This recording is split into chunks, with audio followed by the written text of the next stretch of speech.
আজ আমি তোমাদেরকে বলবো যে কিছু নেগেটিভ পয়েন্টস নিয়ে যেটার জন্য আমরা ওয়েট লস করি না এবং প্রচণ্ড ডিমোটিভেটেড হয়ে যাই।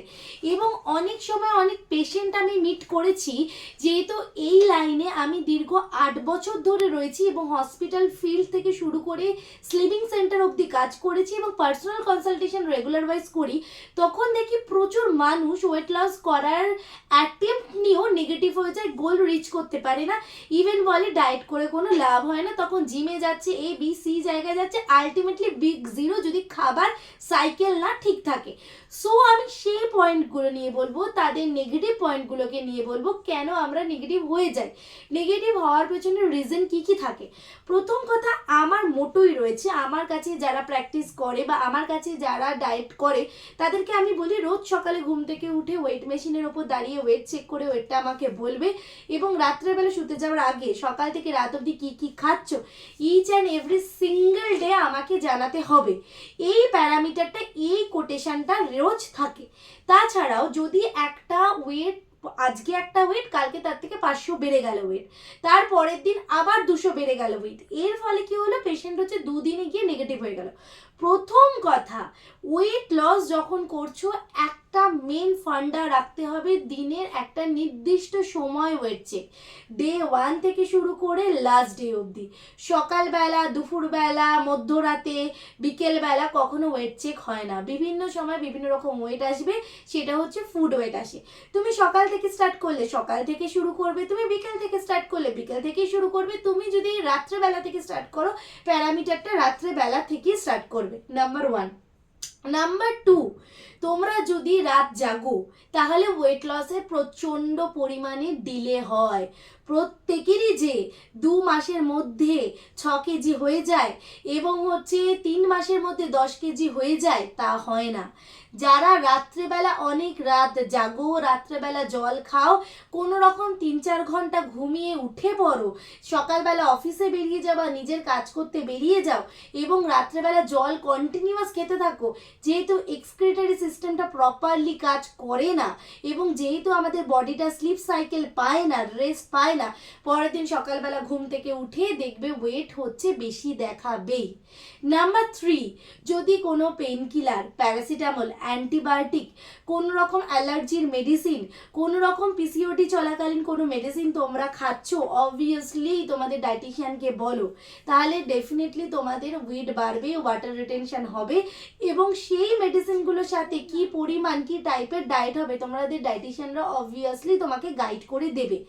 নাম্বার 4, সব থেকে মোস্ট ইম্পর্টেন্ট প্যাটার্ন হলো ওয়েট লসের ক্ষেত্রে প্রতিদিন একটা চেকলিস্ট বানানো, আমি কি কি খাচ্ছি না খাচ্ছি। কোথাও প্রবলেম হলে তোমার ডায়েটিশিয়ানকে ইনস্ট্যান্টলি ফোন করা, সে ফোন ধরতে না পারলে হোয়াটসঅ্যাপ করে রাখা, আমি এটা খেয়ে ফেলেছি, আমার এটা হয়ে গেছে, তো নেক্সট আমি কি করব দিদি বলে দাও। সো এই কমিউনিকেশনের মধ্যে যেন কোনো গ্যাপিং না তৈরি হয়, কারণ তুমি ডায়েটিশিয়ান নও, তাই তুমি বুঝবে না যে পরের মিলটা, তোমার এই মিলটা বেশি খাওয়ার জন্য কোন মিলটা ব্যালেন্স করতে হবে। এবং লাস্ট মোস্ট ইম্পর্টেন্ট পয়েন্ট হলো, অনেক সময় অনেক ক্ষেত্রে আমি লক্ষ্য করি এবং সেটা আমার ভীষণই বিরক্ত লাগে, এবং বিরক্ত কথাটা বলার একটা রিজন আছে, ডায়েটিশিয়ান একটা ডায়েট চার্ট প্রোভাইড করে দিয়েছে এবং আমার পেশেন্ট তার থেকে কাট ছাট করে নিজের মতো একটা এইটুকুনি স্লিম রেসিপি বানাচ্ছে তাকে স্লিম হওয়ার জন্য, অথচ সে প্রচুর পরিমাণে সারাদিন এক্সেস খাটে, অ্যাক্টিভিটি করে, আমার বডি প্রচুর অ্যাক্টিভিটি করছে, তার জন্য কি দরকার, ক্যালোরি দরকার। ক্যালোরি কোথা থেকে আসে, ফুড থেকে আসে। সেই ফুডটা যদি আমার প্রপারলি না পাই তাহলে কি হবে, ক্যালোরি প্রপারলি আসবে না। ক্যালোরি প্রপারলি না এলে কি হবে, এনার্জি বডিতে তৈরি হবে না। এনার্জি বডিতে না তৈরি হলে কি হবে, নেগেটিভ এনার্জি ইম্প্যাক্ট পড়বে এবং তার ফলে কি হবে, ল্যাকটিক অ্যাসিড বডিতে ভরে যাবে, ওয়েট লস হবে না। সো এতগুলো পয়েন্ট থাকে একটা ওয়েট লস ডায়েটের জন্য। আমারই এক পেশেন্ট ইউএসএতে থাকে এবং সে তার বাচ্চা 3 মাস হওয়ার পর আমার কাছে জয়েন করেছিল।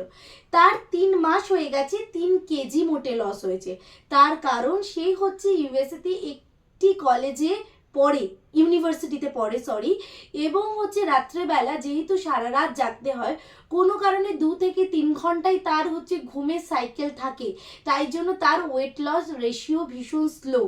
তার জন্য কি দরকার? মোটিভেশন দেওয়া, যে তোর এই জায়গাটা বা তোমার বা আপনার এই জায়গাটা প্রবলেম হচ্ছে, আমি ব্যাকআপে রয়েছি, হবে, ঠিক হবে, এগিয়ে যাও, তোমার জায়গায় আমি থাকলেও এইটাই হতো, তাকে সাপোর্ট করা, অ্যাজ আ ফ্রেন্ড হিসাবে বা গাইড হিসাবে তার পাশে থাকা, তাকে ডিমোটিভেট হতে না দেওয়া, তবেই তুমি সাকসেসফুল হতে পারবে ওয়েট লস প্যাটার্নের জন্য, নইলে কোনো দিন কখনো হয় না। আর একটা পয়েন্ট আমি বলবো, ওই একটা সিঙ্গেল ডায়েট চার্ট প্রোভাইড করে একদম সারা জীবনের জন্য ওটা ফলো করলে কোনোদিন রেজাল্ট হয় না, মেটাবলিজম আপ ডাউনের ওপর ডায়েট চার্ট চেঞ্জ করতেই হয়।